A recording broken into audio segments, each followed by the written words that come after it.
اما بعد فاعوذ باللہ من الشیطان الرجیم براءۃ من اللہ ورسولہ الی الذین عاہدتم من المشرکین فسیحوا فی الارض اربعۃ اشہر واعلموا انکم غیر معجز اللہ وان اللہ مخزی الکافرین صدق اللہ العظیم۔ رب اشرح لی صدری ویسر لی امری واحلل عقدۃ من لسانی یفقہوا قولی۔ اللہم ربنا الہمنا رشدنا واعذنا من شرور انفسنا۔ اللہم ارنا الحق حقا وارزقنا اتباعہ وارنا الباطل باطلا وارزقنا اجتنابہ۔ اللہم طہر قلوبنا من النفاق واعمالنا من الرياء، آمین یا رب العالمین۔ اب ہم اللہ کے نام سے سورہ توبہ کا آغاز کر رہے ہیں۔ یہ سورہ مبارکہ تجزیے کے اعتبار سے قرآن حکیم کی مشکل ترین صورت ہے۔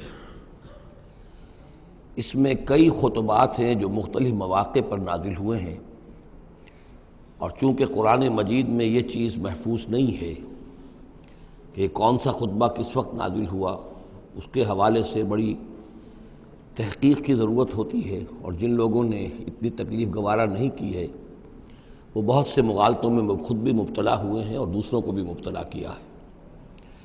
بہرحال پہلی بات تو یہ سمجھیے کہ یہ سورہ مبارکہ دو بڑے بڑے حصوں پر مشتمل ہے۔ پہلا حصہ پہلے 5 رکوعوں پر مشتمل ہے اور دوسرا حصہ 11 رکوعوں پر مشتمل ہے۔ فلسفہ دین اور فلسفہ رسالت کے اعتبار سے ان دونوں حصوں کے مابین فرق یہ ہے کہ نبی اکرم صلی اللہ علیہ وسلم کی بعثت ہوئی تھی، براہ راست بعثت جن میں سے آپ خود تھے، یہ بعثت خصوصی ہے، بعثت خاصہ ہے کہ جو مشرکین عرب کی طرف ہے، بنی اسماعیل کی طرف ہے۔ ایک آپ کی بعثت عمومی ہے پوری نوع انسانی کی طرف۔ آپ دو بعثتوں کے ساتھ مبعوث فرمائے گئے۔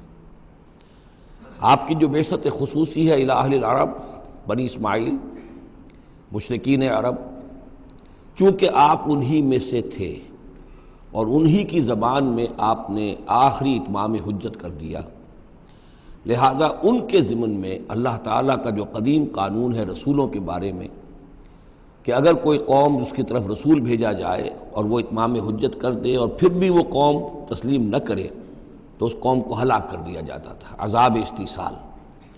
تو اس قوم کے حق میں تو یہ آخری فیصلہ جو ہے اللہ تعالیٰ کا اسی قانون کے تحت نافذ ہوا۔ اس آخری فیصلے کا جو معاملہ ہے وہ ہے جو پہلے 5 رکوعوں میں آیا ہے۔ یہ حضور صلی اللہ علیہ وسلم کی بعثت خصوصی سے متعلق ہے، اہل عرب کی طرف۔ البتہ چونکہ آپ کی بعثت عمومی ہے پوری نوع انسانی کے لیے، آپ نے جزیرہ نما عرب میں دین کو غالب کر دیا، قائم کر دیا۔ بعثت خصوصی کا تو گویا کہ آخری مقصد آخری درجے میں مکمل ہو گیا، لیکن یہ بعثت عمومی کے کام کا آپ نے آغاز فرمایا ہے صلح حدیبیہ کے بعد۔ آپ نے 7 ہجری تک کوئی مبلغ، کوئی داعی کہیں باہر نہیں بھیجا، جب تک کہ جزیرہ نما عرب میں اس حد تک کامیابی نہیں ہو گئی کہ قریش نے آپ کو تسلیم کر لیا اور آپ کے ساتھ صلح کی، تو جس کو کہ اللہ تعالیٰ نے انا فتحنا لک فتحا مبینا قرار دیا ہے، اس وقت تک آپ نے اپنی پوری توجہ، آپ نے پورا وقت، اپنی ساری صلاحیتیں، اپنی قوتیں مرکوز رکھی ہیں جزیرہ نما عرب کے اندر۔ البتہ جب اس حد تک کام پورا ہو گیا سن 7 میں، سن 6 میں صلح حدیبیہ ہوئی ہے، تو اس کے بعد آپ نے نامہ بر بھیجے، اپنے خطوط بھیجے، قیصر کے نام بھیجا، کسریٰ کے نام بھیجا، مقوقس کے نام بھیجا، نجاشی بھی اب جو اس وقت تھا، وہ نجاشی جو ایمان لائے تھے فوت ہو چکے تھے، ان کی تو غائبانہ نماز جنازہ بھی حضور نے پڑھائی تھی۔ اب جو نجاشی تھے وہ مسلمان نہیں تھے، ان کے پاس بھی خط گیا۔ ان خطوط کے نتیجے میں سلطنت روما سے ایک ٹکراؤ شروع ہو گیا۔ غزوہ موتا ہوا اور اس کے بعد غزوہ تبوک۔ یہ جو 2 غزوات ہیں ان کا تعلق حضور کی بعثت عمومی سے ہے کہ اب بیرون ملک عرب آپ کی دعوت کا اور آپ کی اقامت دین کی جد و جہد کا دائرہ وسیع ہو رہا ہے۔ تو 11 رکوع اس سورہ مبارکہ کے اس سے بحث کر رہے ہیں، وہ غزوہ تبوک کے گرد ہیں۔ ان میں سے 4 رکوع وہ ہیں کہ جو غزوہ تبوک کے لیے ذہنی تیاری کے لیے، اور اس کے بعد کچھ آیات وہ ہیں کہ جو تبوک جاتے ہوئے اور تبوک سے واپسی پر نازل ہوئیں، اور کچھ حصہ وہ ہے جو تبوک سے واپس آ کر نازل ہوا۔ وہ تو ہے 11 رکوع جو چھٹے سے شروع ہو کر 16ویں تک جائیں گے مسلسل۔ البتہ پہلے 5 رکوع وہ ہیں کہ جن میں اندرون جزیرہ نما عرب، اندرون ملک آپ کی جو مشن تھا اس کی تکمیل کا جو آخری مرحلہ تھا اس کا اعلان ہو رہا ہے۔ اب یہ جو 5 رکوع ہیں ان میں بھی ایک عجیب تقسیم ہے۔ ان میں 2 رکوع وہ ہیں کہ جو سن 8 ہجری میں فتح مکہ سے قبل نازل ہوئے، ان میں تیار کیا گیا ہے مسلمانوں کو فتح مکہ کے لیے کہ وہ نکلیں، اور ساری رد و قدا ہو رہی ہے کچھ لوگوں کی طرف سے، کچھ منافقین کی طرف سے، کچھ سادہ دل مسلمانوں کی طرف سے، نیک دل مسلمانوں کی طرف سے، کچھ ایسے لوگوں کی طرف سے کہ جن کے وہاں رشتہ دار ہیں کہ اب اگر جنگ ہوگی اور جا کر ہم حملہ کریں گے مکے پر تو اس سے یہ ہے کہ ان رشتہ داروں کو بھی غضب پہنچے گا۔ کچھ ایسے مسلمان تھے جن کی فیملیز وہاں تھیں اور انہیں اندیشہ تھا کہ وہ کہیں جب یہ چکی پیسے گی تو کہیں گندم کے ساتھ گھن بھی نہ پیس جائے۔ تو ایک رد و قدا ہے جو ان 2 رکوعوں میں آپ کو ملے گی کہ جو نازل ہوئے ہیں سن 8 میں فتح مکہ سے قبل، اور 3 رکوع وہ ہیں کہ جو نازل ہوئے ہیں سن 9 میں ذی قعدہ کے بعد۔ اور یہ جب کہ فتح مکہ ہو چکا، اس سال حضور نے حج نہیں کیا، پھر اگلے سال آپ نے بھی دوبارہ حج نہیں کیا، لیکن آپ نے ایک قافلہ بھیج دیا تھا کہ وہ جائے، اور اس کے امیر کی حیثیت سے حضرت ابوبکر صدیق رضی اللہ تعالیٰ عنہ تھے امیر الحج۔ لیکن جب وہ قافلہ روانہ ہو چکا تھا ذی قعدہ سن 9 میں، تو پھر وہ آیات نازل ہوئیں کہ جو 3 رکوعوں پر مشتمل ہیں، جن میں آخری اعلان کیا گیا ہے کہ اب آئندہ یہاں کوئی عرب، کوئی مشرک حج کے لیے نہیں آئے گا۔ سن 9 کا حج جا وہ مشترک تھا، اس میں اہل ایمان بھی تھے اور اہل شرک بھی تھے، مشرکین مکہ بھی تھے، ان کو بھی اجازت تھی۔ اور وہاں اعلان کیا گیا کہ آئندہ مشرکین کے ساتھ اللہ کا کوئی معاہدہ نہیں ہے، اور ایک مہلت دی جا رہی ہے اتنے وقت معین کی، اس کے اندر اندر یا تو وہ اسلام لے آئیں اور یا ان کا قتل عام ہو جائے گا۔ یہ سخت ترین آیات ہے قرآن مجید کی کہ جو اس حصے میں نازل ہوئی ہیں، لیکن اس کا فلسفہ سمجھ لیجئے، یہ قائم مقام ہے اس عذاب استیصال کے جو عذاب قوم نوح پر آیا، قوم ہود پر آیا، قوم صالح پر آیا، قوم شعیب پر آیا، سدوم اور عمورہ کی بستیوں پر آیا، آل فرعون پر آیا۔ وہ اب مشرکین عرب پر اس لیے آنا ضروری تھا کہ ان کی طرف حضور بھیجے گئے، انہی کی زبان میں کتاب اتار دی گئی، ان پہ اتمام حجت ہو گیا، حق مبرہن ہو گیا۔ اب اگر وہ ایمان نہیں لا رہے ہیں تو عذاب استیصال کے مستحق ہو چکے ہیں۔ البتہ یہ کہ انہیں پہلی قسط جو دی گئی عذاب کی وہ تو غزوہ بدر کی شکل میں تھی، اب آخری یہ ہے کہ چیلنج کر دیا گیا کہ اب اتنی مدت کے اندر اندر اگر تم ایمان لے آؤ گے تو تمہاری خیریت ہے، نہیں لاؤ گے تو تمہیں قتل کر دیا جائے گا۔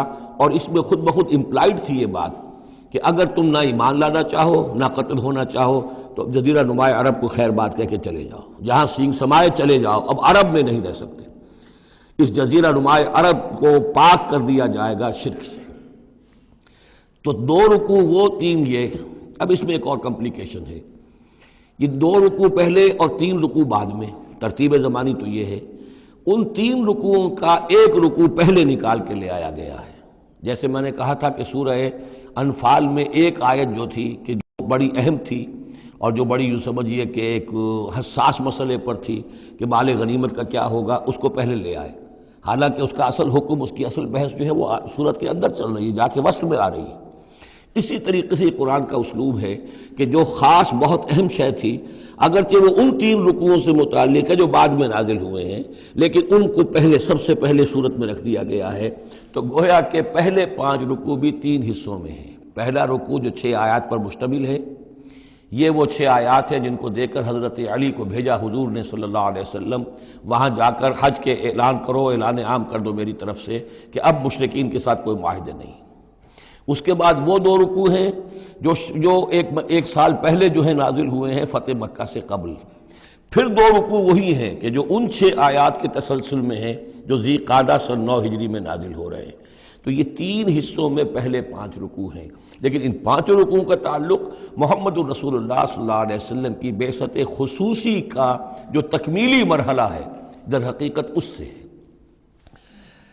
برات من اللہ ورسولہ، اعلان برات ہے، لا تعلقی کا اعلان ہے اللہ اور اس کے رسول کی طرف سے، الی الذین عاہدتم من المشرکین، ان لوگوں کی جانب جن سے اے مسلمانوں تم نے مشرکوں میں سے معاہدے کیے ہیں۔ اللہ کی طرف سے سارے معاہدے ختم۔ البتہ یہ بڑا کیٹیگوریکل سٹیٹمنٹ جو آیا ہے، اس کے بعد اس کے اندر تھوڑی تھوڑی وہ جو ہے تفصیل جب آئے گی تو اس میں رعایتیں دی گئی ہیں، لیکن اعلان ایسا ہے۔ اور اس صورت سے پہلے، یہ واحد صورت ہے قرآن مجید کی جس سے پہلے آیت بسم اللہ نہیں ہوتی، اور اس کا سبب یہ بیان کیا ہے حضرت علی رضی اللہ تعالیٰ عنہ نے کہ یہ صورت تو ننگی تلوار لے کر نازل ہوئی ہے۔ آیت بسم اللہ میں تو اللہ کے نام ہے الرحمن الرحیم، تو یہ صورت جو ہے یہ تو ننگی تلوار لے کر نازل ہوئی ہے۔ اہل شرک کے لیے جو اعلان اس میں کیا گیا ہے کہ ان کو قتل کیا جائے گا، قتل عام ہوگا، تو گویا کہ اس کے مضامین جو ہیں اللہ تعالیٰ کی وہ رحمانیت اور رحیمیت کے ساتھ بظاہر ان کی مناسبت نہیں ہے، اس لیے اس صورت سے قبل آیت بسم اللہ نہیں لکھی جاتی۔ واللہ عالم۔ برات من اللہ ورسولہ الی الذین عاہدتم من المشرکین، اعلان برات ہے، اعلان لا تعلقی ہے اللہ اور اس کے رسول کی طرف سے ان تمام لوگوں سے کہ جن سے مسلمانوں نے معاہدے کیے۔ فسیحوا فی الارض اربعۃ اشہر، تو گھوم پھر لو اس زمین میں، یعنی اس جزیرہ نما عرب میں 4 مہینے کی تمہیں مہلت دی جا رہی ہے۔ وَاعْلَمُوا أَنَّكُمْ غَيْرُ مُعْجِزِ اللَّهِ، اور جان لو کہ تم اللہ کو عاجز نہیں کر سکتے، اللہ کو شکست نہیں دے سکتے۔ وَأَنَّ اللَّهَ مُخْزِي الْكَافِرِينَ، اور اللہ تعالیٰ کافروں کو رسوا کر کے رہے گا۔ اب ان کے لیے یہ آخری جو ہے قسط جو ہے اللہ تعالیٰ کی طرف سے عذاب کی وہ آ کر رہے گی۔ یہ جو کیٹیگوریکل سٹیٹمنٹ آیا ہے یہ ان معاہدوں کے ضمن میں تھا کہ جن میں کوئی میعاد معین نہیں تھی، غیر میعادی معاہدے۔ عام معاہدہ ہے دوستی کا، نو وار پیکٹ ہے، اس کے لیے کوئی ٹائم لمٹ نہیں ہے۔ ان کے لیے تو کھلم کھلا کہہ دیا کہ ٹھیک ہے 4 مہینے کی ہم مہلت دے رہے ہیں، اس کے بعد ہمارا کوئی معاہدہ نہیں۔ اور یہ بالکل معقول بات ہے، اس لیے کہ ایک ہی دن میں نہیں کیا ہے۔ وہ بات بھی ہو گئی کہ معاہدہ پہلے جو ہے ان کی طرف پھینک دیا گیا، فَأَنبِذْ عَلَيْهِمْ عَلَىٰ سَوَاءٍ، اعلان کیا جا رہا ہے، اور پھر ایک دن میں اقدام بھی نہیں ہو رہا، 4 مہینے دیے جا رہے ہیں۔ تو یہ ہے معاملہ ان کا جو معاہدے غیر میعادی تھے جن میں کوئی مدت معین نہیں تھی۔ وَأَذَانٌ مِّنَ اللَّهِ وَرَسُولِهِ إِلَى النَّاسِ يَوْمَ الْحَجِّ الْأَكْبَرِ، اور اعلان عام ہے اللہ اور اس کے رسول کی طرف سے لوگوں کی جانب حج اکبر کے دن، یوم الحج الاکبر، بڑے حج کے دن۔ بڑے حج سے مراد حج ہے، یہ ہمارے ہاں جو عام خیال ہے کہ جمعے کو حج ہو تو حج اکبر ہے، یہ بغیر کسی بنیاد کے ہے۔ اصل میں عمرہ جو ہے وہ حج اصغر ہے، اور جو حج ہے وہ حج اکبر ہے۔ عمرہ بھی ایک چھوٹا حج ہے، تو وہاں اکبر اور اصغر اس اعتبار سے ہوتے ہیں۔ تو یوم الحج الاکبر، جب جو حج آ رہا ہے اس دن، ان اللہ بریء من المشرکین ورسولہ، اعلان عام، چونکہ حج میں تو تمام اطراف و اکناف جو ہیں جزیرہ نما عرب کے وہاں سے لوگ آئے ہوئے ہیں، تو اعلان عام ہو جائے گا کہ اللہ تعالیٰ بری ہے، الگ ہے، اس کا کوئی معاہدہ مشرکین کے ساتھ نہیں ہے، نہ صرف اللہ بلکہ اس کے رسول بھی۔ وَإِن تُبْتُمْ فَهُوَ خَيْرٌ لَكُمْ، اور اگر تم باز آ جاؤ، توبہ کر لو تو تمہارے لیے بہتر ہے، اسی میں خیریت ہے۔ وَإِن تَوَلَّيْتُمْ، اگر تم پیٹھ موڑ لو گے، روگردانی کرو گے، فَاعْلَمُوا أَنَّكُمْ غَيْرُ مُعْجِزِ اللَّهِ، تو سن رکھو تم اللہ کو عاجز نہیں کر سکتے، تم اللہ کو شکست نہیں دے سکتے۔ وَبَشِّرِ الَّذِينَ كَفَرُوا بِعَذَابٍ أَلِيمٍ، اور ان کافروں کو اے نبی بشارت دے دیجئے دردناک عذاب کی۔ إِلَّا الَّذِينَ عَاهَدتُّم مِّنَ الْمُشْرِكِينَ، اب یہاں ایک استثناء ہو رہا ہے، یہ ہے جن کے ساتھ میعادی معاہدے تھے، 2 سال کا معاہدہ ہے، 1 سال کا معاہدہ ہے، 6 ماہ کا معاہدہ ہے، اس کو مستثنیٰ رکھا۔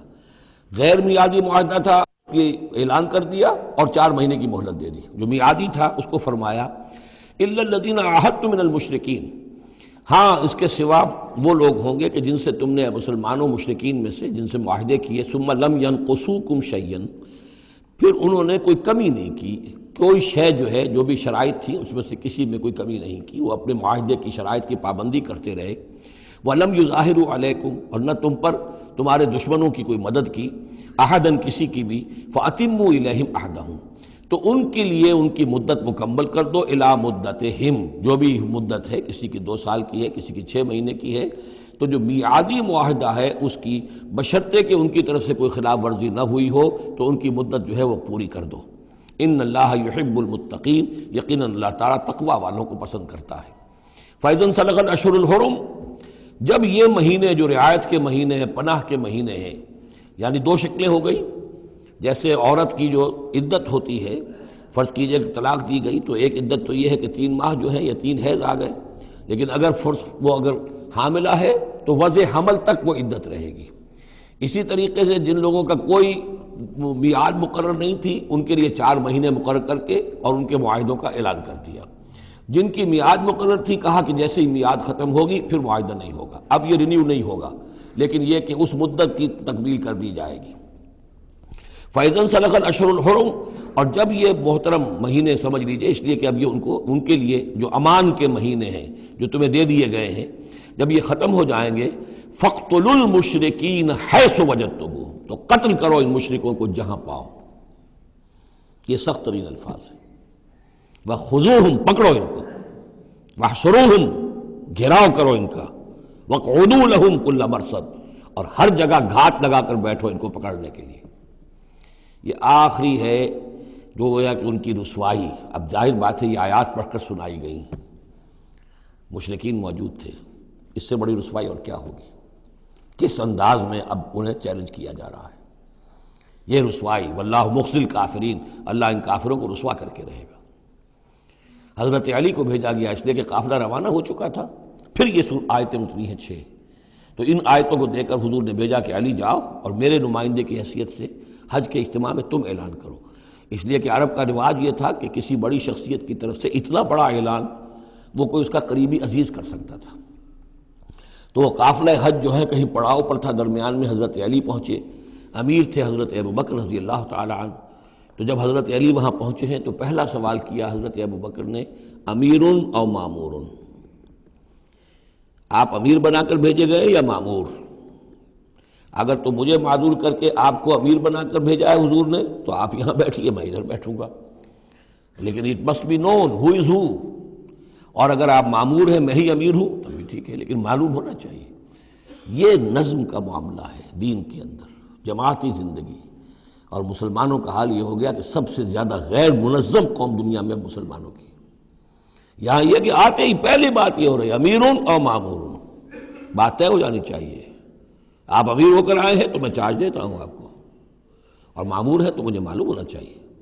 ان کا مامورون، میں مامور ہی بنا کے بھیجا گیا ہوں، امیر الحج آپ ہی ہیں، البتہ ان آیات کا اعلان میں کروں گا حضور کی طرف سے حج کے اجتماع میں، اس میں یہ اعلان ہو رہا ہے۔ فَإِذَا انسَلَخَ الْأَشْهُرُ الْحُرُمُ فَاقْتُلُوا الْمُشْرِكِينَ حَيْثُ وَجَدتُّمُوهُمْ وَخُذُوهُمْ وَاحْصُرُوهُمْ وَاقْعُدُوا لَهُمْ كُلَّ مَرْصَدٍ فَإِن تَابُوا وَأَقَامُوا الصَّلَاةَ وَآتَوُا الزَّكَاةَ، پھر اگر وہ توبہ کریں، نماز قائم کریں، زکوٰۃ ادا کریں، فَخَلُّوا سَبِيلَهُمْ، تو ان کا راستہ چھوڑ دو، کھول دو، مسلمان ہو گئے۔ ان اللہ غفور الرحیم، یقیناً اللہ غفور الرحیم ہے۔ وَإِنْ أَحَدٌ مِّنَ الْمُشْرِكِينَ اسْتَجَارَكَ، اور اگر مشرکین میں سے کوئی شخص آپ سے پناہ طلب کرے، حتیٰ یسمع کلام اللہ، اتنا بڑا ہمیں الٹیمیٹم دے دیا گیا ہے، بہت سے لوگ ہوں گے ابھی تک انہوں نے توجہ کی نہیں، سوچا ہی نہیں محمد کیا کہہ رہے ہیں، کیا دعوت ہے۔ اب یہ کہ تمام جزیرہ نماء عرب کے لوگوں کو اتنا بڑا الٹیمیٹم آ گیا ہے تو وہ سنجیدگی سے سوچنے پہ مجبور ہوئے کہ یہ کیا بات ہے، کیا دعوت ہے جس کے لیے ہمیں یہ الٹیمیٹم دے دیا گیا۔ تو اگر ان میں سے کوئی آپ سے امن مانگے، امان مانگے، پناہ طلب کرے تاکہ وہ آپ کے پاس آ کر اللہ کا کلام سنے، حتیٰ یسمع کلام اللہ، یہ آیت میں نے کوٹ کی تھی تعارف قرآن میں کہ قرآن اللہ کا کلام ہے، وہ اس حوالے سے حتیٰ یسمع کلام اللہ، یہاں تک کہ وہ آپ کے پاس آئیں، اللہ کا کلام سنیں، ثم ابلغہ مامنا، پھر انہیں ان کی امن کی جگہ پر پہنچا دیں۔ یہ نہ ہو کہ وہیں کہہ گیا اب کرو فیصلہ، اسلام قبول کرتے ہو کہ نہیں کرتے، ورنہ تمہاری گردن اڑاتے ہیں، نہیں، وہ امان لے کر آیا تھا، کلام اللہ سننا چاہتا تھا، اب فیصلہ وہ جو بھی کرے لیکن اس کو جا کر اپنے گھر اس کے امن کی جگہ تک پہنچا دو۔ ثم ابلغہ مامنا ذالک بانہم قوم لا یعلمون، اور یہ اس لیے کہ یہ لوگ ہیں کہ جو علم نہیں رکھتے، انہیں پتہ ہی نہیں ہے، یہ ابھی تک غافل ہی رہے، انہوں نے سنجیدگی سے سوچا ہی نہیں ہے کہ یہ دعوت کیا ہے۔ یہ 6 آیات جو ہیں ان کا سلسلہ اب جڑے گا چوتھے رکوع کے ساتھ جا کر۔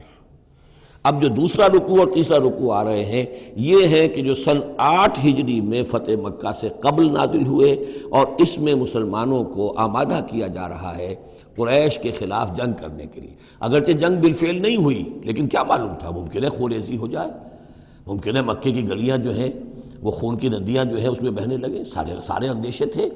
وہ تو جو ہو گیا وہ تو بعد میں معلوم ہوا کہ کیا ہوا ہے، لیکن بہرحال اس میں جو ریلیکٹنس تھی، کچھ لوگوں میں بربنائے منافقت، کچھ لوگوں میں بربنائے شرافت اور ایک سادہ لوحی، کچھ لوگوں میں اس وجہ سے کہ ان کے اعزاء اور اقربا وہاں تھے اور انہیں اندیشہ یہ تھا کہ کہیں وہ گیہوں کے ساتھ وہ گھن بھی نہ پس جائے۔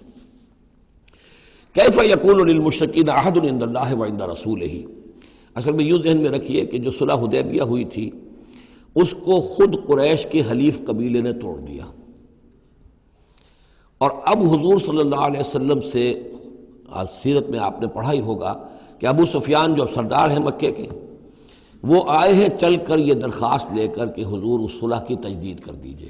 حضور نے تجدید نہیں کی، سفارشیں بھی کروائیں انہوں نے جو بھی کروا سکتے تھے، حضرت علی سے کوشش کی، اپنی بیٹی حضرت ام حبیبہ رضی اللہ تعالی عنہا وہ حضور کی زوجہ محترمہ تھی، وہاں گئے، انہوں نے بھی مطلب یہ کہ کوئی حوصلہ نہ دیا، بلکہ وہاں تو واقعی اور ہو گیا کہ وہ گئے اپنی بیٹی کے ہاں، حضور کا بستر بچھا ہوا تھا، بیٹھنے لگے تو ام حبیبہ رضی اللہ تعالی عنہا نے فرمایا کہ ابا جان ذرا ٹھہریے، وہ ٹھٹک کر کھڑے رہ گئے تو بستر طے کر دیا، اب بیٹھ جائیے۔ اب یہ سردار قریش، انہوں نے کہا کہ یہ بستر میرے لائق نہیں تھا یا میں اس بستر کے لائق نہیں تھا۔ حضرت ام حبیبہ فرماتی ابا جان آپ اس بستر کے لائق نہیں ہیں، یہ نبی کا بستر ہے اور آپ ناپاک ہیں، آپ مشرک ہیں، تو اب کیا کہیں، ان سے سفارش کرو میری۔ معلوم ہوا کہ وہ ساری گئے تو تھے اس لیے کہ بیٹی سے سفارش کروا دیں گے تو شاید زبان بھی نہ کھل سکی ہو، پر اس وقت ہو سکتا ہے کہ بہت سے لوگوں نے یہ چیمے گوئیاں کی ہو کہ دیکھیے اچھی بات نہیں ہے، صلح اچھی بات ہوتی ہے، اب یہ قریش کا سردار آیا ہے، گڑ گڑا رہا ہے، سفارشیں کروا رہا ہے، تو صلح کر لینی چاہیے، کیوں صلح نہیں کر رہے حضور؟ اس کو پس منظر میں رکھیے، تب یہ آیتیں آپ کی سمجھ میں آئیں گی۔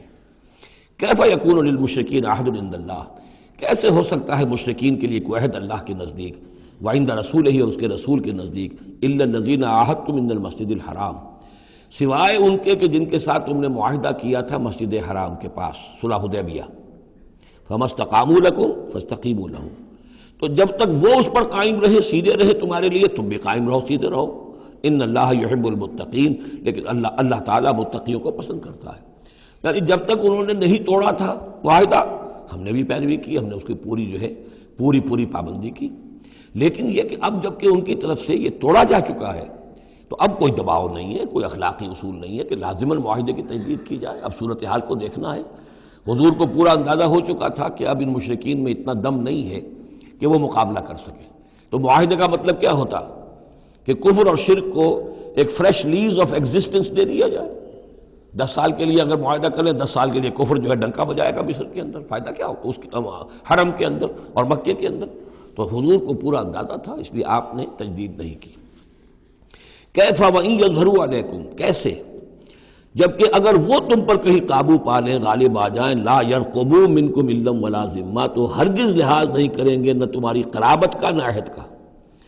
ان کے ہاں تو نہ قرابت کے کوئی معنی ہے نہ معاہدے کے کوئی معنی ہے، معاہدہ جب بھی چاہا توڑ دیا، قرابت داری کے خلاف کیا۔ یرضونکم بافواہہم، جو آئے ہیں صلح کی تجدید کرنے کے لیے اور چاپلوسی کر رہے ہیں، وہ چاہتے ہیں کہ تمہیں راضی کر لیں اپنے منہ سے، وتابا قلوبہم، اب بھی ان کے دل انکاری ہیں، دل اب بھی نہیں مان رہے، واکثرہم فاسقون، اور ان کی اکثریت فاسقین پر مشتمل ہے۔ اشتروا بآیات اللہ ثمنا قلیلا، یہ وہی لوگ ہیں جنہوں نے اللہ کی آیات کو فروخت کیا ہے حقیر سی قیمت کے عوض، اپنی چودراہٹیں، اپنی سیادتیں، حق کو پہچاننے کے باوجود۔ محمد رسول اللہ 13 برس تک ان کے ہاں 12 برس تک دعوت دیتے رہے، انہوں نے قرآن مجید کو رد کیا، فصدوا عن سبیلہ، لوگوں کو روکتے رہے، خود بھی رکے رہے اللہ کے راستے سے۔ انہم ساء ما کانوا یعملون، بہت ہی برا ہے ان کا عمل جو رہا ہے۔ لا یرقبون فی مومن الا ولا ذمہ، دوبارہ یہ کسی مومن کے حق میں نہ قرابت کا کوئی لحاظ کرتے ہیں نہ کسی عہد اور معاہدے کا کرتے ہیں۔ وَأُولَٰئِکَ هُمُ الْمُعْتَدُونَ، اور حقیقت میں یہی لوگ ہیں جو حد سے زیادہ تجاوز کرنے والے ہیں۔ فَإِن تَابُوا وَأَقَامُوا الصَّلَاةَ وَآتَوُا الزَّكَاةَ، پھر بھی اللہ نے راستہ کھلا رکھا ہوا ہے، اب بھی کھلی بات ہے کہ اگر وہ توبہ کریں اور نماز قائم کریں اور زکوٰۃ دیں، فَإِخْوَانُكُمْ فِي الدِّينِ، تو وہ تمہارے دینی بھائی ہیں۔ وَنُفَصِّلُ الْآيَاتِ لِقَوْمٍ يَعْلَمُونَ، اور ہم اپنی آیات کی تفصیل بیان کر رہے ہیں ان لوگوں کے لیے جو علم رکھتے ہیں، جو علم حاصل کرنا چاہیں۔ وَإِن نَكَثُوا أَيْمَانَهُمْ مِن بَعْدِ عَهْدِهِمْ، اور اگر انہوں نے توڑ دیا ہے اپنی اس قسم کو اور معاہدے کو اس کے باندھنے کے بعد، وَطَعَنُوا فِي دِينِكُمْ، اور جبکہ وہ انہوں نے عیب لگایا ہے تمہارے دین کے معاملے میں، فَقَاتِلُوا أَئِمَّةَ الْكُفْرِ، تو اب جنگ کرو ان کفر کے اماموں سے۔ یہ ہے الفاظ جو بہت نوٹ کرنے کے۔ ائمۃ الکفر کون تھے جزیرہ نما عرب میں؟ کافر تو سب تھے، مشرک سب تھے۔ ائمۃ الکفر، ائمۃ الشرک، یہ قریش تھے، متولی کعبے کے، بتوں کے مجاور۔ یہ سارا مرکز جو ہے شرک کا جو بنایا، اللہ کے گھر کو توحید کا مرکز تھا اسے شرک کا اڈا بنا دیا۔ یہ ہے امام۔ جب تک ان کو شکست نہ دی جائے تو ظاہر بات ہے کہ جزیرہ نما عرب پر دین کے غلبے کا تصور نہیں ہے۔ چاہے وہاں کوئی فارمل حکومت نہیں تھی، کوئی سلطنت نہیں تھی، کوئی ریاست نہیں تھی، کوئی جو ہے فارمل دارالخلافہ نہیں تھا، لیکن معنوی اعتبار سے یہ ام القریٰ، یہ مرکزی بستی ہے، یہ ہے اس پورے جزیرہ نما عرب کا صدر مقام ایک اعتبار سے۔ اور یہاں کے جو لوگ ہیں ائمۃ الکفر، ان کے ساتھ جنگ کرو۔ فقاتلوا ائمۃ الکفر، تو قتال کرو ان کفر کے اماموں سے۔ انہم لا ایمان لہم، ان کی کسی قسم کا کوئی پاس نہیں، ان کی کوئی قسمیں نہیں ہیں، کوئی اعتبار نہیں۔ لعلہم ینتہون، شاید کہ وہ باز آ جائیں، یعنی سختی سے شاید باز آ جائیں۔ اے مسلمانوں، نرمی کے ساتھ وہ باز آنے والے نہیں ہیں۔ الا تقاتلون قوما نکثوا ایمانہم، کیا ہو گیا تمہیں؟ تم جنگ نہیں کرنا چاہتے ایسی قوم سے جنہوں نے اپنے عہد کو توڑا؟ معاہدہ انہوں نے توڑا ہے، مسلمانوں نے تو نہیں توڑا، نہ مسلمانوں کے حلیف قبیلے نے توڑا۔ انہوں نے وعدہ جو کیا تھا اس کو توڑا ہے، تو کیا ہو گیا تمہیں؟ شرافت کی وجہ سے یا بزدلی کی وجہ سے یا منافقت کی وجہ سے یا اور کسی سبب سے تم ان سے جنگ نہیں کرنا چاہتے؟ الا تقاتلون، کیا تم قتال نہیں کرنا چاہتے قوماً، اس قوم سے نکثوا ایمانہم، جنہوں نے اپنی قسمیں توڑی، وہموا باخراج الرسول، یہی تو ہے کہ جنہوں نے رسول کو مکے سے نکلنے پر مجبور کیا، وہم بدؤکم اول مرہ، اور انہوں نے ہی آغاز کیا تھا۔ ظاہر بات ہے کہ کتنا مسلمانوں کو ستایا تھا مکے میں، مسلمانوں میں سے بعضوں کو شہید کیا تھا مکے میں، کتنوں کو تکلیفیں دی تھی، ٹارچر کیا تھا، پرسیکیوٹ کیا تھا، انہوں نے کیا پہلی مرتبہ۔ اتخشونہم، اب دیکھیے یہ ہے وہ سرچنگ کوسچن، اے مسلمانوں کیا ان سے ڈر رہے ہو؟ یہ کوئی بزدلی ہے جو تم پر طاری ہو گئی ہے؟ قریش کے خلاف اقدام سے گھبرا رہے ہو؟ اتخشونہم فاللہ احق ان تخشوہ ان کنتم مؤمنین، تو اگر تم مومن ہو تو اللہ زیادہ حقدار ہے کہ تم اس سے ڈرو۔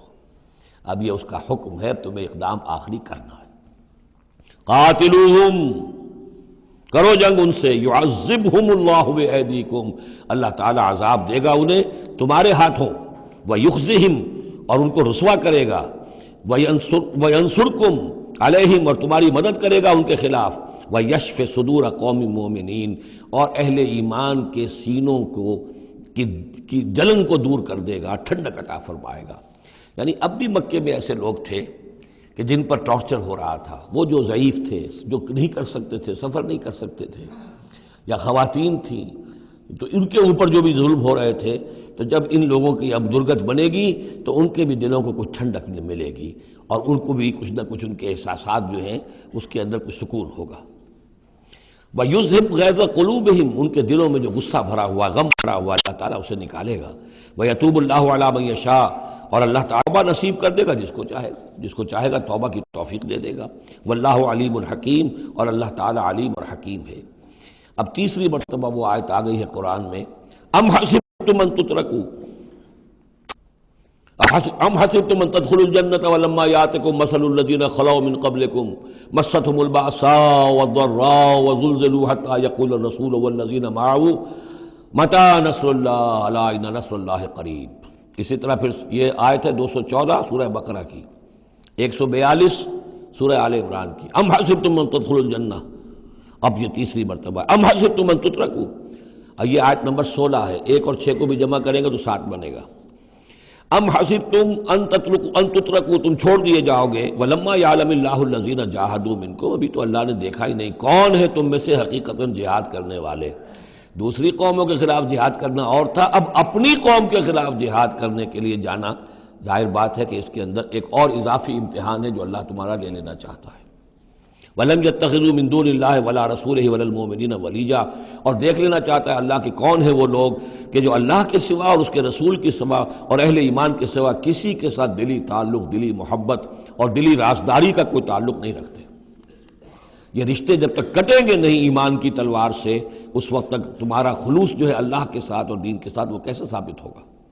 واللہ خبیر بما تعملون، اور جو کچھ تم کر رہے ہو اللہ اس سے باخبر ہے۔ ما کان للمشرکین ان یعمروا مساجد اللہ، ان مشرکوں کا تو یہ حق نہیں ہے کہ وہ آباد کریں اللہ کے گھروں کو۔ یہ مسجد ہے، اللہ کا گھر ہے، یہ بیت اللہ ہے، یہ مشرکین اس کے متولی بنے بیٹھے ہیں، ان کا کوئی حق نہیں ہے۔ یہ توحید کا مرکز ہے بیت اللہ۔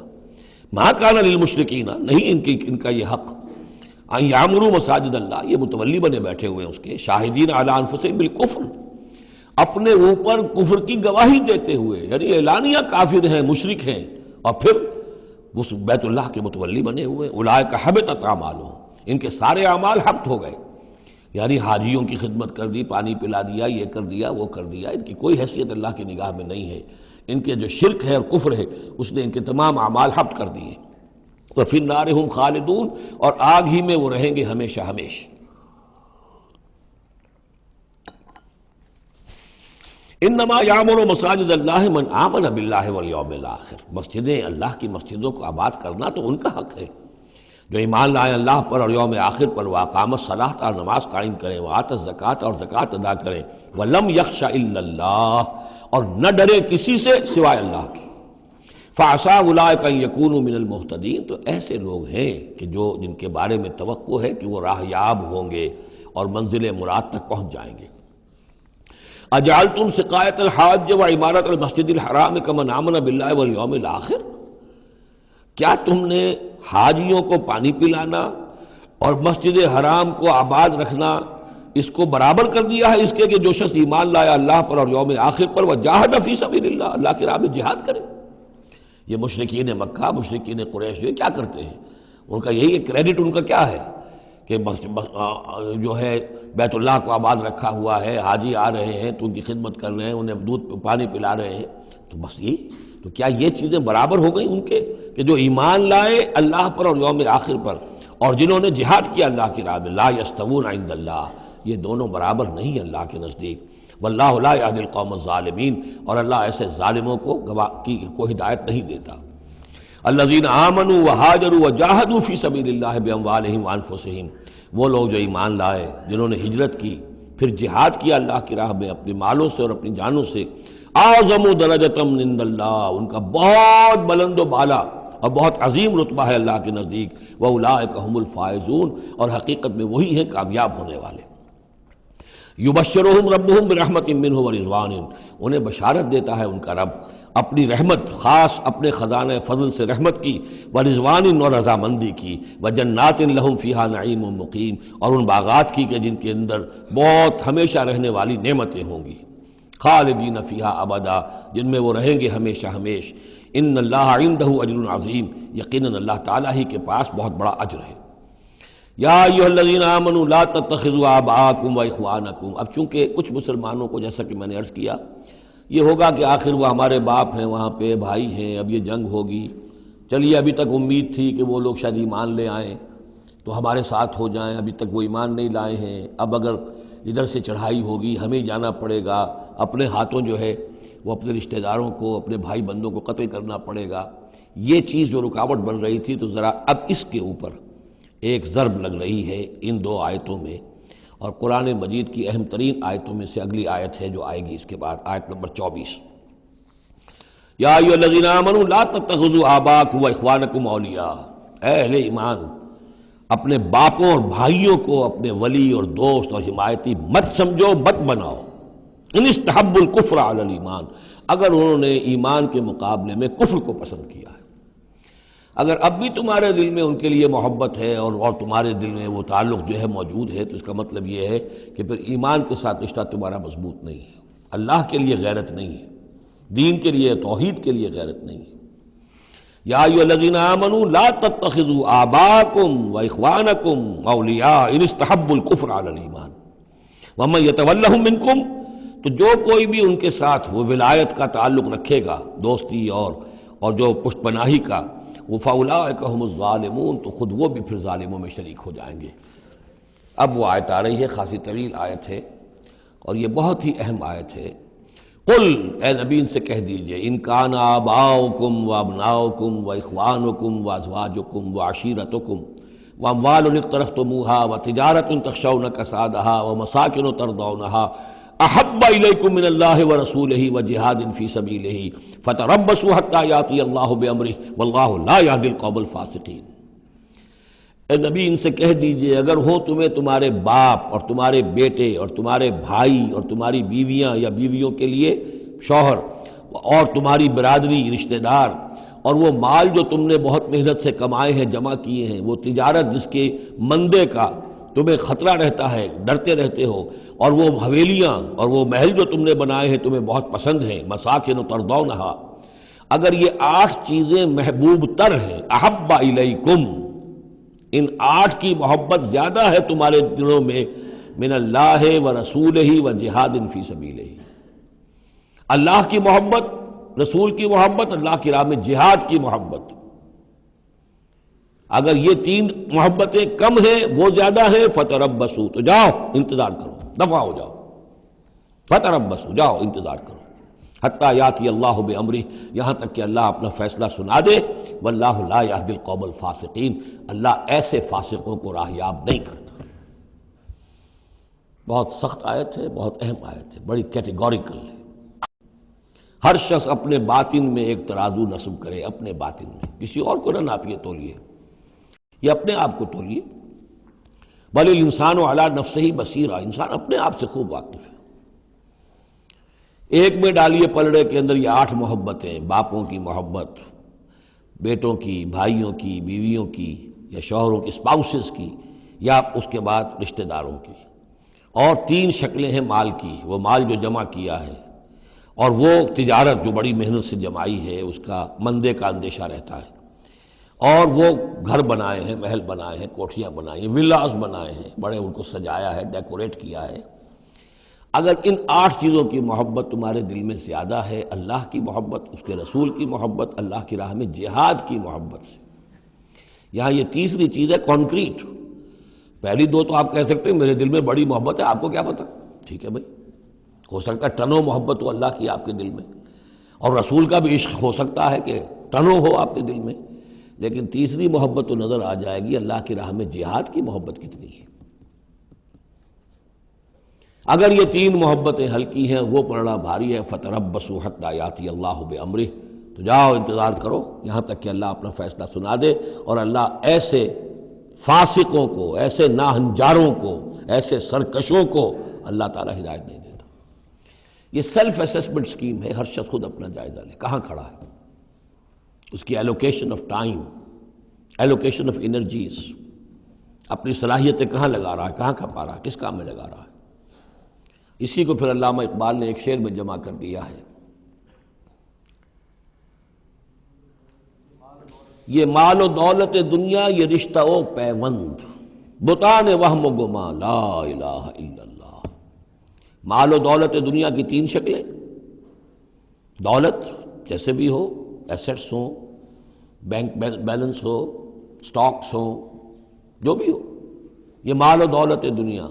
نمبر 2 جائیداد ہے، نمبر 3 بزنس ہے یا کیریئر ہے، پروفیشن ہے، اور رشتہ و پیوند جو سب سے قریبی ہو سکتے ہیں، باپ، بیٹا، بھائی اور سپاؤس، اور جو بھی اور رشتہ دار ہیں۔ یہ مال و دولت دنیا، یہ رشتہ و پیوند، بتان وہم و گما، یہ صرف بت ہیں، ہمارے اپنے وہم کے، توہم کے، ان کی کوئی حقیقت نہیں ہے۔ بتان وہم و گما، لا الہ الا اللہ۔ اگر لا الہ الا اللہ کی شمشیر سے ان بتوں کو آپ توڑ نہیں دیں گے، اور جب تک ٹھیک ہے حق ہے ان کا، بیوی کا حق ہے، اولاد کا حق ہے، ان لنفسک علیک حقا، لیکن وہ تابع رہے، ان 3 چیزوں کے تابع رہے، تب تک ٹھیک ہے۔ اور اگر ان 3 چیزوں سے وہ اوپر چلا گیا، کوئی بھی ایک بھی، تو بس وہ توحید ختم ہے، اب وہ شرک ہے۔ لقد نصرکم اللہ فی مواطن کثیرۃ ویوم حنین، اور اے مسلمانوں تمہاری اللہ نے مدد کی بہت سے مواقع پر، اور خاص طور پر یوم حنین۔ اب ظاہر بات ہے کہ یہ حصہ وہ ہے جو نازل ہو رہا ہے، جو کہ ہم کون سے رکوع میں پہنچ گئے؟ چوتھے رکوع میں پہنچ گئے. تو چوتھا اور پانچواں پھر وہ ہے جو ذی قعدہ سن 9 میں نازل ہو رہا ہے. تیسرا رکوع جہاں ختم ہوا وہ 2 رکوع ختم ہو گئے کہ جو قریش پر حملے کے ضمن میں اور مکے کی طرف اقدام کے ضمن میں جو رد و قدا ہو رہی تھی، اور وہ فتح مکہ سے پہلے نازل ہوئے سن 8 ہجری میں، رمضان سے قبل. اب یہ پھر وہی سلسلہ جڑ گیا جو 6 آیتیں ہم پہلے پڑھائے ہیں ذی قعدہ سن 9 ہجری میں جو نازل ہوئی اسی کے ساتھ. اب ظاہر بات ہے کہ اس وقت جو ہے غزوہ حنین بھی ہو چکا تھا. لقد نصرکم اللہ فی مواطن کثیرۃ، اللہ نے تمہاری مدد کی ہے مسلمانوں بہت سے مواقع پر. ویوم حنین، حنین کے دن بھی کی. اذ اعجبتکم کثرتکم، جب کہ تمہیں اپنی کثرت پر ناز ہو گیا تھا. اب یہ بھی یہ نہ سمجھیے کہ سب مسلمانوں کو ہو گیا تھا. حضور جب فتح مکہ کے وقت آئے ہیں مکے میں تو 10,000 مسلمان آپ کے ساتھ تھے. پھر اس کے بعد آپ نے جب طائف پر حملے کا فیصلہ کیا اور اس کے بعد آپ میدان میں نکلے اور حنین کی جنگ ہوئی ہے تو 12,000 کا لشکر آپ کے ساتھ تھا. 10,000 وہ تھے اور 2,000 یا تو وہ لوگ تھے جو فتح مکہ کے بعد ایمان لائے، 9 مسلم سمجھ لیجئے اسی وقت جو ایمان لائے، اور یا ابھی وہ مشرک ہی تھے لیکن چونکہ اب وہ رعایا ہو گئے مسلمانوں کی تو وہ بھی گویا کہ شریک تھے اس میں ان کے خادموں اور معاونین کی حیثیت سے. 12,000 کا یہ لشکر جب گزر رہا تھا ایک وادی سے، اور اس وادی کے دونوں طرف پہاڑیاں تھیں، تو جو تیر انداز تھے اور وہ بہت ہی نشانے والے لوگ تھے تو انہوں نے مورچے بنا رکھے تھے پہاڑیوں کے اوپر، ان کے اوپر سے تیروں کی بوچھاڑ آئی ہے. تو یہ نشیب میں ہے، وادی میں ہے، اوپر سے بیراج آ رہا ہے، اس کے نتیجے میں بھگدڑ مچ گئی. بعض روایات میں تو آتا ہے کہ حضور کے ساتھ صرف 30-40 آدمی رہ گئے. علامہ شبلی نے یہی لکھا ہے 30-40 آدمی رہ گئے.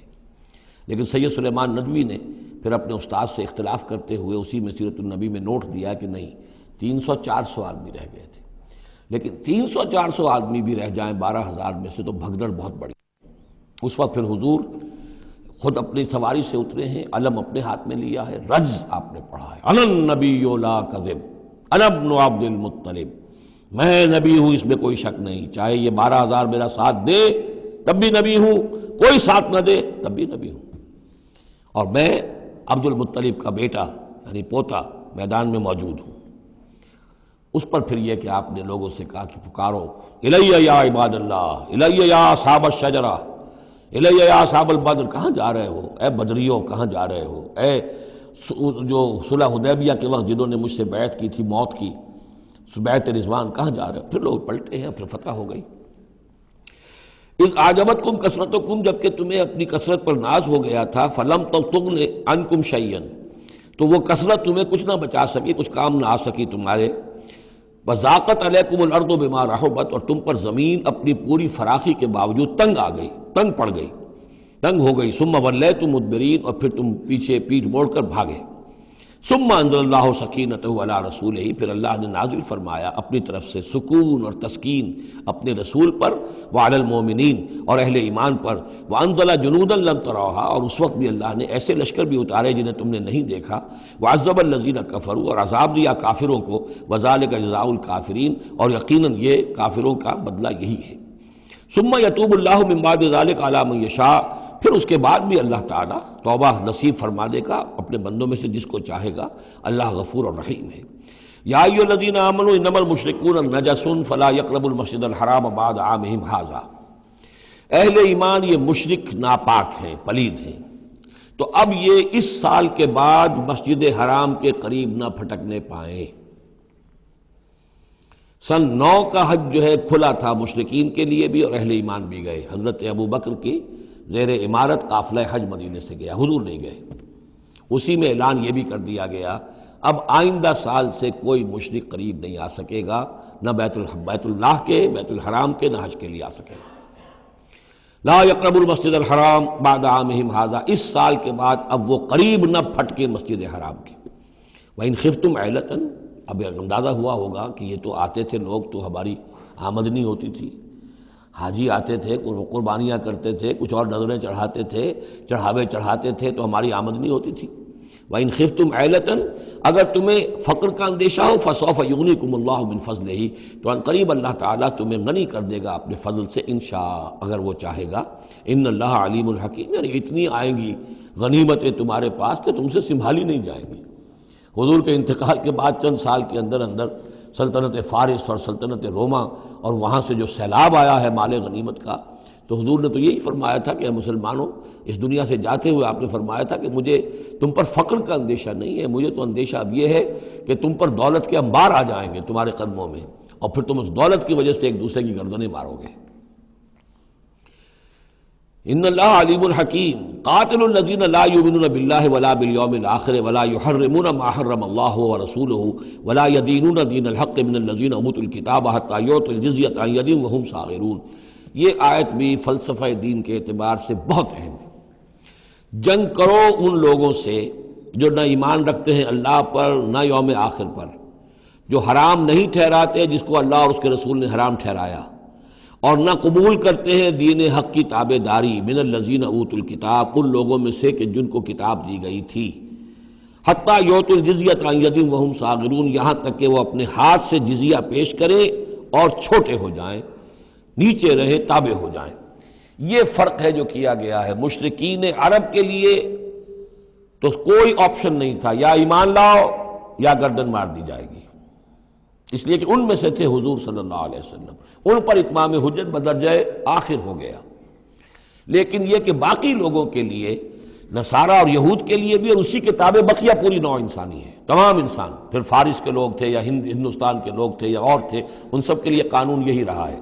کسی کے لیے یہ چیلنج نہیں ہے کہ تم یا ایمان لاؤ یا قتل کر دیے جاؤ گے، اس کے بعد کسی کے لیے نہیں۔ یہ خاص وقت تھا اس قوم کے لیے اس عذاب کا کہ جس قوم نے ایک رسول کی دعوت کو رد کیا تھا۔ اب اس کے بعد کوئی رسول ہے بھی نہیں، موجود نہیں ہے، بنفس نفیس تو موجود نہیں ہے، معنوی طور پر ہے، وہ واقعتاً جو ہے مادی طور پر تو نہیں ہے۔ اس حوالے سے بقیہ پوری نوع انسانی کا معاملہ کیا ہے؟ ان کے سامنے یہ ہے کہ قتال ان سے بھی کیا جائے گا، جنگ ان سے بھی کی جائے گی، یہاں تک کہ وہ تابع ہو جائیں، اللہ کے دین کی بالادستی کو قبول کر لیں، لیکن اس کے نیچے وہ یہودی رہیں، وہ مجوسی رہیں، وہ ہندو رہیں، وہ سکھ رہیں، وہ پارسی رہیں، وہ جو بھی چاہیں رہیں، انڈیویجول کو کسی کو اسلام لانے پہ مجبور نہیں کیا جائے گا، اور یہ نہیں ہوگا کہ گردن اڑا دی جائے گی یا اسلام لاؤ۔ وہ معاملہ تھا مشرکین عرب کے لیے۔ یہ جو زمین و آسمان کا فرق، اس کو اچھی طرح سمجھ لیجئے۔ یہی وجہ ہے کہ پھر جب دور صحابہ میں اور دور خلافت راشدہ میں فوجیں نکلی ہیں صحابہ کی، تو 3 آپشنز دیتے تھے وہ۔ ایمان لے آؤ، تم ہمارے برابر کے ہو جاؤ گے، تمہارے حقوق ہمارے حقوق برابر، ہم یہ بھی نہیں کہیں گے ہم سینئر ہیں تم جونیئر ہو، تمہارے حق کم ہو، برابر، بالکل برابر۔ اگر ایمان نہیں لاتے، تابع داری اختیار کرو، جزیہ دو، اور اسلامی ریاست کی بالادستی قبول کرو، پھر تم یہودی رہو، مجوسی رہو، عیسائی رہو، نصرانی رہو، جو چاہو رہو، ہندو رہو، بدھ مت کے رہو، جو چاہو رہو۔ اگر یہ بھی نہیں گوارا، گویا کہ تم باطل کے نظام کو قائم رکھنا چاہتے ہو، تو پھر تیسرا آلٹرنیٹو تلوار آئے گی میرے اور ہمارے تمہارے درمیان فیصلہ کرے گی، آ جاؤ میدان جنگ میں۔ 3 آپشنز ان کے لیے، مشرکین عرب کے لیے بھی 3 آپشن بن گئے تھے 2 ہی، یا ایمان لاؤ یا قتل کر دیے جاؤ گے۔ تیسرا آپشن یہ تھا کہ جزیرہ نما عرب چھوڑ کر جہاں چاہو بھاگ جاؤ، یہاں نہیں رہ سکتے ہو، لیکن یہ اس میں امپلائڈ تھا نہیں، کلیئر نہیں تھا، اسپیلٹ آؤٹ نہیں تھا۔ لیکن ان کے لیے یہ دوسرا آپشن تھا، قاتل الذین لا یؤمنون باللہ، قتال کرو ان سے جو ایمان نہیں رکھتے اللہ پر نہ یوم آخر پر، ولا یحرمون ما حرم اللہ ورسولہ، نہ حرام ٹھہراتے ہیں اور سمجھتے ہیں ان چیزوں کو جو اللہ اور اس کے رسول نے حرام کی ہیں، ولا یدینون دین الحق، اور نہ دین حق کو قبول کرنے کے لیے اور اس کی تابعداری کرنے کے لیے تیار ہیں، من الذین اوتوا الکتاب، اہل کتاب میں سے، ان سے بھی جنگ کرو، حتی یعطوا الجزیۃ عن ید، یہاں تک کہ وہ دیں جزیہ ہاتھ سے، وہم صاغرون، اور چھوٹے ہو کر رہے، اسلام کی بالادستی قبول کریں۔ وقالت الیہود عزیر ابن اللہ، اور یہودیوں نے یہ اعتقاد گھڑ لیا تھا کہ عزیر اللہ کے بیٹے ہیں۔ وقالت النصارى المسیح ابن اللہ، اور نصارہ نے یہ عقیدہ گھڑ لیا کہ مسیح اللہ کے بیٹے ہیں۔ ذالک قولہم بافواہہم، یہ ان کے منہ سے باتیں ہیں جو نکلی ہیں، ان کی کوئی حقیقت نہیں ہے۔ یضاہئون قول الذین کفروا من قبل، یہ ریس کر رہے ہیں، نقل کر رہے ہیں ان لوگوں کی باتوں کی کہ جو ان سے پہلے جنہوں نے کفر کیا تھا۔ یہ میں اشارہ کر چکا تھا کہ متھرائزم یہ ایک مذہب تھا پرانا، اور خاص طور پر مصر اس کا بہت بڑا مرکز تھا۔ تو جب یہ سینٹ پال نے جب تبلیغ شروع کی ہے عیسائیت کی، اور وہ وہاں سے پھر بات جو ہے آگے بڑھی ہے، اور جینٹائلز کے اندر بھی تبلیغ اس نے شروع کی، تو اس نے پھر اپنے مذہب میں ایسے اعتقادات شامل کر لیے کہ یہ جو دوسرے مذہب کے لوگ ہیں وہ آسانی سے ہمارے اس مذہب میں عیسائیت میں آ جائیں۔ تو جو تثلیث مصر میں پہلے سے موجود تھی اسی تثلیث کے نام بدل دیے۔ مصر میں تثلیث تھی God the father, Horus the son of God, and Isis the god mother. تو اللہ خدا اور ایک خدا کی ماں وہ جو آئسس دیوی یعنی اور خدا کا بیٹا، تو اللہ اور عیسیٰ اور مریم، یہ پہلی تثلیث تھی ابتدائی کی جو بنی ہے۔ God the father, Horus the son of God and Isis the god mother. تو انہوں نے ان کی نقالی کی ہے، اس نقالی میں انہوں نے یہ تثلیث ایجاد کر دی ہے۔ قاتلہم اللہ انا یوفکون، اللہ تعالیٰ انہیں قتل کرے، ہلاک کرے، یہ کہاں سے بچلائے گئے ہیں۔ اتخذوا احبارہم ورہبانہم اربابا من دون اللہ۔ دوسری جو سب سے بڑی گمراہی ہوئی عیسائیوں میں وہ یہ ہے کہ انہوں نے اپنے احبار اور رہبان کو بھی رب بنا لیا اللہ کے سوا۔ اب یہ جو ہے اس پر اعتراض کیا تھا، اعتراض نہیں سوال کیا تھا حضرت عدی ابن حاتم نے، جو مشہور ہیں حاتم طائی، بہت بڑے جو سخی تھے، وہ تو خیر فوت ہو چکے تھے حضور کی بعثت سے قبل، اور وہ عیسائی تھے۔ ان کے بیٹے تھے یہ عدی ابن حاتم، یہ ایمان لے آئے، لیکن ایک روز انہوں نے حضور سے پھر یہ کہا کہ حضور یہ بات کچھ سمجھ میں نہیں آئی، قرآن کہتا ہے کہ ہم نے بحیثیت عیسائی اپنے احبار اور رہبان کو اپنا خدا بنا لیا، ارباب بنا لیا، تو ایسی بات تو نہیں ہے، تو اس کا مفہوم کیا ہے؟ تو آپ نے فرمایا کیا یہ صحیح نہیں ہے کہ جس شے کو وہ حلال کہہ دے تم حلال مان لیتے ہو، جس شے کو وہ حرام کہہ دے تم حرام مان لیتے ہو؟ کہ جی یہ تو ہے، تو یہی تو خدا بنا مان لینا ہے۔ یعنی قانون سازی کا حق اللہ کو حاصل ہے، یہاں پوپ صاحب کو پورا اختیار ہے، جو چاہے فیصلہ کر دے۔ تو 2000 سال تک تو حضرت مسیح کو سولی دینے کا الزام یہودیوں پر رہا، اب آ کر اچانک انہوں نے ایک ڈیکری، ایک فرمان کے ذریعے سے بری کر دیا۔ تاریخ کو بدل دیں، حرام کو حلال کر دیں، حلال کو حرام کر دیں۔ یہی ہمارے ہاں بھی ایک پوپ ہوتے ہیں، یہ جو ہمارے یہاں اسماعیلی ہیں، ان کا جو امام حاضر ہے وہ معصوم ہے، اور وہ جس چیز کو چاہے حلال کر دے، جس چیز کو چاہے حرام کر دے۔ انہوں نے بھی شریعت ساقط کی ہوئی ہے، اسماعیلیوں پر شریعت نہیں ہے۔ ایک اسماعیلی وہ ہے جو ہنزا وغیرہ میں رہتے ہیں، ان کے ہاں شریعت ہے، یہ پرانے اسماعیلی ہیں کہ جو باہر سے آ کر یہاں پر آباد ہوئے تھے۔ ایک یہ گجرات کے علاقے میں آ کر جب اسماعیلیوں نے اپنی تبلیغ کی ہے تو انہوں نے وہی کیا جو سینٹ پال نے کیا تھا، شریعت ساقط کر دی۔ اور جو ہندوؤں کا عقیدہ تھا اس کے اندر 9 اوتار تھے، 9 اوتار آ چکے ہیں دنیا میں اللہ کے، ان کا کہ حضرت علی 10ویں اوتار ہیں، 10م اوتار، وہ 10م اوتار ان کے عقیدے میں شامل ہو گیا، اور جو ان کا امام حاضر ہے اسے پورا اختیار حاصل ہے، شریعت کی جس چیز کو چاہے منسوخ کر دے، جو چیز چاہے حرام قرار دے دے، جو چیز چاہے حلال قرار دے دے، یہ ہے دین۔ تو اتخذوا احبارہم ورہبانہم، تو یہ تو گویا کہ خدا ہی بنا لیا، یہ اختیار تو خدا ہی ہے۔ اربابا من دون اللہ، انہوں نے اللہ کے سوا ان کو بھی رب بنا لیا ہے۔ والمسیح ابن مریم، اور مسیح ابن مریم کو تو پوچھتے ہیں۔ وما امروا الا لیعبدوا الہا واحدا، انہیں نہیں حکم دیا گیا تھا مگر اس بات کا کہ وہ پوجیں صرف ایک الہ کو، لا الہ الا ہوا، نہیں ہے کوئی معبود اس کے سوا، سبحانہ عما یشرکون، وہ پاک ہے اس سے کہ جو شرک یہ کر رہے ہیں۔ یریدون ان یطفئوا نور اللہ بافواہہم، یہ چاہتے ہیں کہ اللہ کے نور کو بجھا دیں اپنے منہ کی پھونکوں سے۔ وَيَأْبَى اللَّهُ إِلَّا أَن يُتِمَّ نُورَهُ وَلَوْ كَرِهَ الْكَافِرُونَ، اور اللہ کو ہرگز منظور نہیں ہے مگر یہ کہ وہ اپنے نور کا اتمام فرما کر رہے، چاہے یہ کافروں کو کتنا ہی ناگوار ہو۔ هُوَ الَّذِي أَرْسَلَ رَسُولَهُ بِالْهُدَى وَدِينِ الْحَقِّ لِيُظْهِرَهُ عَلَى الدِّينِ كُلِّهِ، وہی تو ہے جس نے بھیجا ہے اپنے رسول کو صلی اللہ علیہ وسلم الہدا اور دین حق دے کر، تاکہ غالب کرے اسے کل کے کل دین پر، کل نظام زندگی پر، وَلَوْ كَرِهَ الْمُشْرِكُونَ، خواہ یہ مشرکوں کو کتنا ہی ناگوار ہو۔ کیونکہ یہاں آ کر حضور کے مشن کے آخری درجے میں تکمیل ہو رہی ہے، تو یہاں کلیئرلی اب اس کو انشیٹ کر دیا گیا۔ وہ جو میں نے عرض کیا تھا کہ ایک ہے رسالت کا بنیادی مقصد، تبشیر ہے، انذار ہے، تذکیر ہے، دعوت ہے، تبلیغ ہے، وما نرسل المرسلین الا مبشرین ومنذرین، وہ بنیادی مقصد بھی حضور کی بعثت کا ہے۔ لیکن حضور کا ایک امتیازی مقصد ہے، تکمیل رسالت کا جو مظہر ہے وہ ہے کہ دین کو غالب کرنا بالفعل۔ یہ جوڑا جو 2 آیتوں کا ہے یہ بالکل اسی ترتیب کے ساتھ یہ جوڑا سورہ صف میں بھی آیا ہے۔ دوسری آیت تو جو کہ تو ہے، ایک شوشے کا فرق نہیں، هو الذی ارسل رسولہ بالہدی ودین الحق لیظہرہ علی الدین کلہ ولو کرہ المشرکون۔ اس پر تو 24 صفحے کا میرا ایک مقالہ ہے جو لکھا ہوا ہے، جو میری کتاب ہے نبی اکرم صلی اللہ علیہ وسلم کا مقصد بعثت، صرف اس ایک آیت پر 24 صفحے کا مقالہ ہے۔ اور میں مطمئن ہوں اللہ کا شکر ہے کہ اس آیت کا حق اللہ تعالیٰ نے میرے ذریعے سے پورا کروا دیا ہے۔ اس میں کسی اعتبار سے، اس لیے کہ لوگ اس میں سے اپنے لیے راستے نکالتے ہیں، چور دروازے، یہ تو جی اللہ غالب کرنے والا ہے، کوئی انسان غالب کرنے والے تھوڑا ہی ہیں، اور یہ ہے اور وہ ہے، اس لیے کہ جو آدمی کام چور ہے چاہتا ہے کسی طریقے سے کوئی راہ فرار ہو، بھاگنے کا کوئی راستہ مل جائے، لیکن آپ اگر اس کو پڑھیں گے تو معلوم ہوگا کوئی راستہ فرار کا نہیں ہے۔ ہر جو بھی ممکن ہو سکتی ہے نحوی اعتبار سے جو امکان ہو سب کو میں نے لے کر اور ثابت کر دیا ہے کہ اس میں کہیں فرار کا راستہ نہیں۔ البتہ پہلی آیت میں تھوڑا سا فرق ہے، وہ آیت جو ہے وہاں ہے یریدون لیطفئوا، یہاں ہے ان یطفئوا، بس اتنا فرق ہے۔ بے افواہہم یریدون لیطفئوا نور اللہ بے افواہہم، یریدون ان یطفئوا نور اللہ بے افواہہم، وہاں ہے واللہ متم نورہ ولو کرہ الکافرون، یہاں ہے ویابی اللہ الا یتم نورہ ولو کرہ الکافرون۔ یہ تو چاہتے ہیں کہ اپنے منہ کی پھونکوں سے، جس کو کہ پھر مولانا ظفر علی خان نے خوب اس کی تعبیر کی ہے، نور خدا ہے کفر کی حرکت پہ خندہ زن، پھونکوں سے یہ چراغ بجھایا نہ جائے گا۔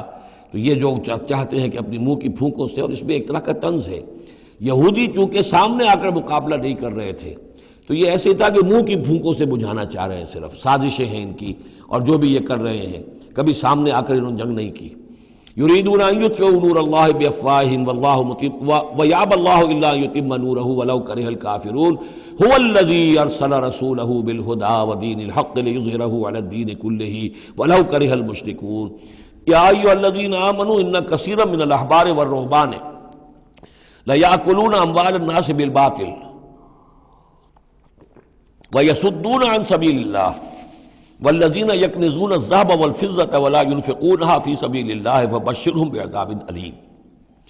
یہ آیت بھی بہت اہم ہے، اس لیے کہ جو مسلمان امتوں کے اندر علماء اور احبار اور صوفیاء، یا آپ ایک لفظ استعمال کریں مذہبی پیشوا، جو بھی ایک طبقہ بن جاتا ہے، اگر ان میں دنیا کی محبت اور مال کی محبت آ جائے، ایک عام کاروباری آدمی ہے، دنیا کا کاروبار کرتا ہے، اب ظاہر بات ہے حلال ذریعے سے کما رہا ہے، اچھا کھائے اچھا پہنے، ٹھیک ہے، کوئی جائیداد بھی بناتا ہے، کوئی حرام کام نہیں ہے، اس کی اولاد کو منتقل ہو جائے گی، لیکن یہ کہ جو شخص دین کی خدمت میں لگا ہوا ہے، اب اسے فرض کیجئے کوئی ہدیہ دے رہا ہے، کوئی اس کو اگر فرض کیجئے تحفہ دے رہا ہے یا کسی طریقے سے، تو دین کے لیے دے رہا ہے۔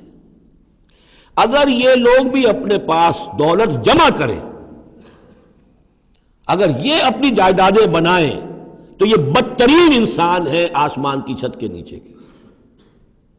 یہ سمجھ لیجیے اچھی بات، عام آدمی کے لیے قانون اور ہوگا۔ اس حدیث کو ذہن میں لے آئیے، حضور نے فرمایا یوشک ان یاتی علی الناس زمان، مجھے اندیشہ ہے لوگوں پر ایک وقت ایسا آ جائے گا، کیسا آ جائے گا؟ لا یبقى من الاسلام الا اسمہ، اسلام میں سے اس کے نام کے سوا کچھ نہیں بچے گا۔ ولا یبقى من القرآن الا رسمہ، قرآن میں سے اس کے رسم الخط کے سوا کچھ نہیں بچے گا۔ مساجدہم عامرۃ، ان کی مسجدیں آباد بہت ہوں گی، شاندار ہوں گی، وہی خراب من الہدیٰ، ہدایت سے خالی ہوں گی۔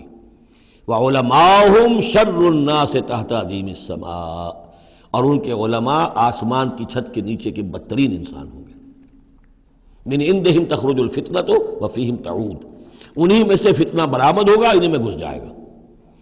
تو یا ایھا الذین آمنوا، اہل ایمان، ان کثیرا من الاحبار والرہبان، یقیناً بہت سے علماء اور درویش، لیاکلون اموال الناس بالباطل، وہ لوگوں کے مال ہڑپ کرتے ہیں باطل طریقے سے، ویصدون عن سبیل اللہ، اور وہ روکتے ہیں لوگوں کو اللہ کے راستے سے، والذین، اور کوئی نئی دعوت اٹھی ہے، کوئی اللہ کا بندہ جو ہے لوگوں کو دین کی طرف بلا رہا ہے، یہ اپنی مسندیں جب خطرے میں دیکھتے ہیں تو نہیں چاہیں گے کہ ہمارے عقیدت مند جو ہے وہ کسی بھی ایسی دعوت کی طرف رخ کریں اور متوجہ ہو جائیں۔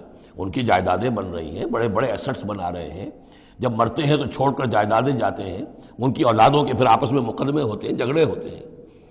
فرمایا والذین یکنزون الذہب والفضة، اور وہ لوگ کہ جو دفینے بناتے ہیں، جمع کرتے ہیں اپنے پاس سونا اور چاندی، ولا ينفقونها فی سبیل اللہ، اور وہ خرچ نہیں کرتے اس کو اللہ کی راہ میں، فبشرہم بعذاب علیم، تو ان کو بشارت دے دیجیے عذاب علیم کی، دردناک عذاب کی۔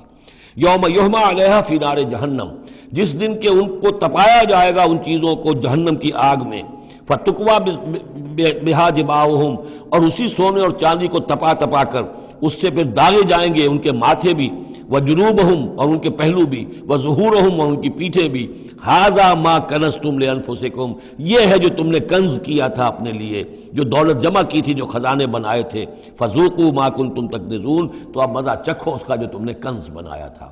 اس آیت کے بارے میں بعض باتیں اور بھی ہیں، انشاءاللہ وہ پھر اگلے نشست میں بیان کروں گا۔ بارک اللہ لی ولکم فی القرآن العظیم ونفعنی وإیاکم بالآیات والذکر الحکیم۔